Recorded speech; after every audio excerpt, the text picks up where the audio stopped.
मेरे हाथ में पैसा टिकता नहीं है। जितनी मेरी इनकम है हमेशा खर्च हो जाती, मैं हमेशा टाइट रहता हूं। क्रेडिट कार्ड्स के बिल हमेशा खड़े रहते हैं, ईएमआई हमेशा खड़ी रहती है, समझ में नहीं आता कैसे पैसे भरूं। अगर आप उनमें से एक हैं तो ये वीडियो आपके लिए। मैं आज आपको कुछ ऐसी टिप्स दूंगा कि अपनी फाइनेंशियल हेल्थ को एक अच्छी पोजीशन में कैसे रखें।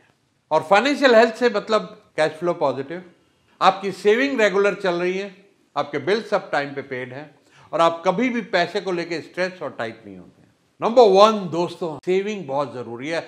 मेरे कई ऐसे मित्र हैं जिनको मैं जानता हूं जिन्होंने जिंदगी में कभी बहुत पैसे नहीं कमाए, लेकिन पावर ऑफ कंपाउंडिंग को यूज करके छोटे छोटे अमाउंट सेव करके आज उनके पास बहुत सारे पैसे हैं। वो बहुत लोगों से आगे हैं, अपना मकान है, अपनी गाड़ी है, अच्छा बड़ा बैंक बैलेंस है, बच्चों की शादियां निपटा दी हैं और बड़ी सुखी रिटायर्ड लाइफ जी रहे हो। लेकिन जरूरी नहीं है आप रिटायर हो, आप मेरी तरह एक्टिव भी रह सकते हैं, लेकिन साथ साथ जरूरी है कि आप सेविंग करें और सेविंग को ऑटोमेट करें। हर पहली से 7 के बीच में म्यूचुअल फंड SIPs होती है या जो भी आपके इन्वेस्टमेंट हैं, वो इन्वेस्टमेंट ऑटोमेटिक आपके अकाउंट से कट जाने चाहिए। और उसमें मेरा फार्मूला जो है 10% आपकी इनकम का ऐसे फ्यूचर सेविंग के लिए जाना चाहिए जिसको आपको टच नहीं करना, बिल्कुल भी टच नहीं करना। That is for your future retirement. और उसको किसी अच्छे ब्लू चिप या मल्टी कैप म्यूचुअल फंड में लगाएं, किसी फाइनेंशियल एडवाइजर से सलाह लें। आराम से 15 से 20% की कंपाउंडिंग रिटर्न आती है। बाय द टाइम 30-40 साल अगर आप जल्दी सेविंग करना शुरू करते हैं तो आपके पास करोड़ों रुपए बच जाते हैं।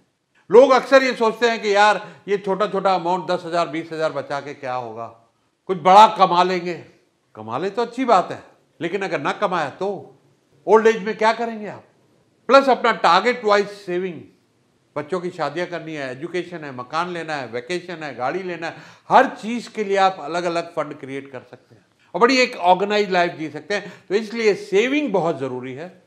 और सेविंग खर्चे से पहले, खर्चे के बाद कभी नहीं बचेगा। जो पहले सेव हो गया, अगर आप 50,000 रुपए कमाते हैं उसमें से 20,000 रुपए सेविंग करते हैं तो 20,000 कट जाए। अब आपको पता है आपको 30 पे खर्चा चलाना है, तभी आपकी कामयाब सेविंग हो पाएगी। और एक और मैं आपको टिप यहां पर दे दूं, बहुत जरूरी है। अक्सर मेरे पास बहुत से स्टूडेंट्स आते हैं, कोचिंग के लिए लोग आते हैं और उनकी लाइफ स्टोरी होती है कि किसी दोस्त को बहुत सारे पैसे दे दिए, किसी रिश्तेदार को बहुत सारे पैसे दे दिए, वो पैसे खा गया। तो उसके लिए मेरी आपको 42 साल के तजुर्बे से ये सलाह है कि आप एक 5% का चैरिटी फंड खोलें, क्योंकि चैरिटी जरूरी है, हम सबको कंट्रीब्यूट करना चाहिए। वो 5% का चैरिटी फंड आपका जो भी है उसमें से ही दोस्तों यारों की मदद करें। वापस आ गया तो ठीक है, नहीं तो उम्मीद ना करें। और अगर नहीं है दोस्त यार को देने लायक तो चैरिटी कर दें उसको। 5% आपको चैरिटी इनकम का जरूर करना है, because you give more than you get, you get more than you give. Remember this, you give more than you get more than you give. ये यूनिवर्सल लॉ है। आप एक आम का बीज बोते हैं, एक आम नहीं मिलता, पुष्ट दर पुष्ट आपको वो पेड़ आम देता ही रहे। ऐसे ही हमारी जिंदगी है दोस्तों। हम एक मदद करते हैं तो यूनिवर्स और भगवान 100 मदद हमारे रास्ते में भेजता है और हम जिंदगी में कामयाबी के रास्ते पे आगे के आगे चलते जाते हैं। एक अच्छा कर्म, गुड कर्मा अपने लिए जोड़ते चले। दोस्तों अपनी इन्वेस्टमेंट पे नजर रखें। एक फाइनेंशियल प्लानर बहुत जरूरी है। लोग जिंदगी भर PPF में या पोस्ट ऑफिस में सेविंग करके 5%, 6%, 7% के ऊपर अपना सारा स्कोप खत्म कर देते हैं वेल्थ क्रिएशन का। तो प्रॉपर एलोकेशन ऑफ एसेट्स बहुत जरूरी है, उस पर नजर रखें। टाइम टू टाइम अपने फाइनेंशियल प्लानर के साथ मीटिंग जरूर करें। और अगर आपको फाइनेंशियल प्लानर की जरूरत है तो कमेंट बॉक्स पे कमेंट करें। मैं आपको अच्छे फाइनेंशियल प्लानर जो मेरे दोस्त हैं, मेरे नेटवर्क में हैं, उनको रिकमेंड कर सकता हूं। बहुत ही ईमानदार, ऑनेस्ट और तजुर्बेकार लोग। तो अपनी सेविंग्स पे नजर रखिए। टाइम टू टाइम हर 3 महीने 6 महीने में रिव्यू करिए और साल के शुरू में अच्छी तरह रिव्यू करिए कौन सी इन्वेस्टमेंट्स अच्छी रिटर्न ला रही, कौन सी नहीं ला रही। कुछ रीबैलेंसिंग जरूर करनी है, कुछ रीबैलेंसिंग करनी है, कुछ भी अगर चेंज करना है तो उस टाइम पे आप टाइम टू टाइम करते रहे। खुद से आपसे नहीं होगा, आप एक्सपर्ट नहीं हैं उसमें, ध्यान करिए। तो टेक हेल्प ऑफ एक्सपर्ट। अगर आप इक्विटी डायरेक्ट में इन्वेस्टमेंट करते हैं तो भी इन्वेस्टमेंट एडवाइजर जरूर रखिए, उनकी एडवाइस लीजिए। कौन से अच्छे शेयर हैं, कौन से ब्लू चिप शेयर हैं, कौन सी कंपनियां सॉलिड है अगर आप डायरेक्ट करते हैं। बट मेरी सलाह ये रहेगी कि डायरेक्ट इक्विटी से बचें और म्यूचुअल फंड के जरिए से जाएं अगर आपके पास टाइम नहीं है और अच्छा इक्विटी एडवाइजर नहीं है तो। दोस्तों खर्चों पर भी नजर रखें। Unnecessary expenses, impulsive buying. आज इंस्टाग्राम के ऊपर एक बढ़िया बढ़िया फोटो लगा के ऐसे हम लोगों को एडवर्टाइजर्स हमको लुभाने में लगे हुए हैं। ये बढ़िया गाड़ी, ये बढ़िया टीवी, ये बढ़िया मोबाइल फोन, यहां तक कि मैं देख रहा हूं आइसक्रीम्स, बढ़िया बढ़िया मिठाइयां, अचार, मसाले, बहुत कुछ ऐड चल रहे हैं इंस्टाग्राम पे। 2 मिनट लगते हैं, आप क्लिक कीजिए और आपने चीज खरीद ली। आप किस हिसाब से बैलेंस करके अपने एक्सपेंसेस को चल रहे हैं और उस पर नजर रखेंगे तो आप कभी भी किसी तरह के फालतू खर्च को नहीं कर पाएंगे।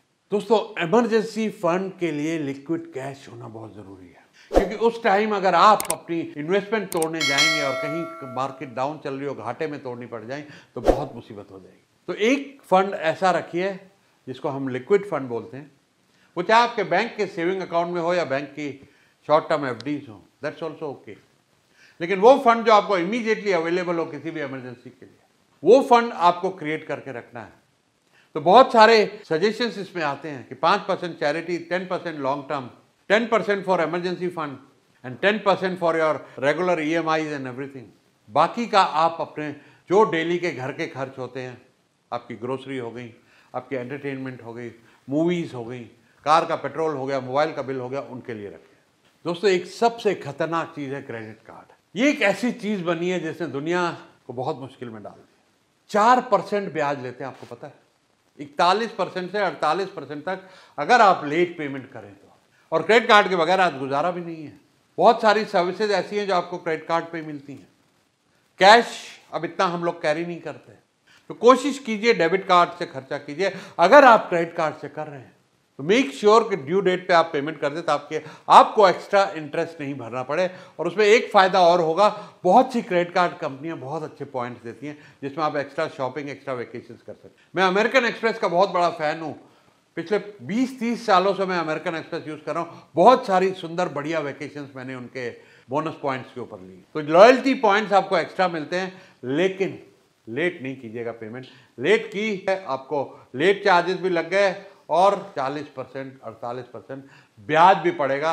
और अगर गलती से आपने उसको किस्तों में देना शुरू कर दिया, मिनिमम पेमेंट जिसको बोलते हैं, दोस्तों क्रेडिट कार्ड आप खत्म हो जाएंगे। क्रेडिट कार्ड का वो क्रेडिट कार्ड की देनदारी खत्म नहीं होगी। EMI एक और मुसीबत, गाड़ी EMI, घर EMI, television EMI, fridge EMI, mobile phone EMI, और ये सब जी का जंजाल बन जाती है। अगर कैश है तो खरीदो, बहुत हो गया तो आप गाड़ी और मकान तक ही रहें। बाकी जो कंज्यूमर ड्यूरेबल है, मोबाइल वगैरह, अपनी हैसियत के मुताबिक फुल पेमेंट करके ही खरीदें। किसी तरह का लंबा डेट क्रिएट ना करें। मैं तो बहुत फेवर में भी नहीं हूं मकान के EMI में, लेकिन हमारा सिस्टम ऐसा है, कुछ कल्चर ऐसा है कि जब तक घर की छत ना हो एक सुकून की नींद नहीं आती। हमारे बड़े बूढ़े भी कहते हैं कि मकान तो अपना होना चाहिए। लेकिन आप देखेंगे धीरे धीरे करके जैसे कोवर्किंग स्पेसेस आ गए, प्लग एंड प्ले, जाइए और काम शुरू कीजिए। कोई इंटीरियर कराने की जरूरत नहीं, कोई अपना ऑफिस किराए का लेने की जरूरत नहीं। ऐसे ही घर भी आपको मिलने लग जाएंगे। आपको किराया सस्ता पड़ेगा, बजाय जिंदगी भर आप एक EMI और कर्जे के बोझ से दबे। तो मैनेज योर डेट वेल। अपने कर्जे को बहुत सोच समझ के लेना है और उसको ठीक से मैनेज करना है इन ए वेरी वेरी ऑर्गेनाइज्ड। तो दोस्तों, last but not the least, अपना क्रेडिट स्कोर, सिबिल स्कोर एक हेल्दी मेंटेन कीजिए। वो आपके बहुत काम आएगा और अच्छा रहेगा। तो हर साल एक बार अपनी क्रेडिट रिपोर्ट चेक कीजिए, कहीं साल में आपने कोई पेमेंट डिले तो नहीं, कोई एक्स्ट्रा स्ट्रेस तो नहीं हो गई, आपकी नेगेटिव रिपोर्ट तो नहीं बिल्डअप हो रही है, ताकि कभी आपको किसी भी तरह की फंड रेजिंग की जरूरत पड़े पर्सनल या बिजनेस के लिए, तो आपकी सिबिल आपका रास्ते का रोड़ा ना बन के आपके लिए एक सपोर्ट, एक आपके लिए आपकी सिबिल रिपोर्ट आपकी एक स्ट्रेंथ बने, ना कि आपकी वीकनेस। तो दोस्तों, वीडियो अच्छा लगा हो तो शेयर करें उन लोगों के साथ जो अक्सर फाइनेंशियल स्ट्रेस रहते हो या समझना चाहते हो फाइनेंशियल मैनेजमेंट के बारे में। और बेल आइकॉन दबाएं, चैनल सब्सक्राइब करें, क्योंकि बहुत सारे ऐसे खूबसूरत वीडियो मैं डेली बना रहा हूँ जो आपके बहुत काम आएंगे एक अच्छी और फुलफिल्ड लाइफ जीने के लिए। Thank you.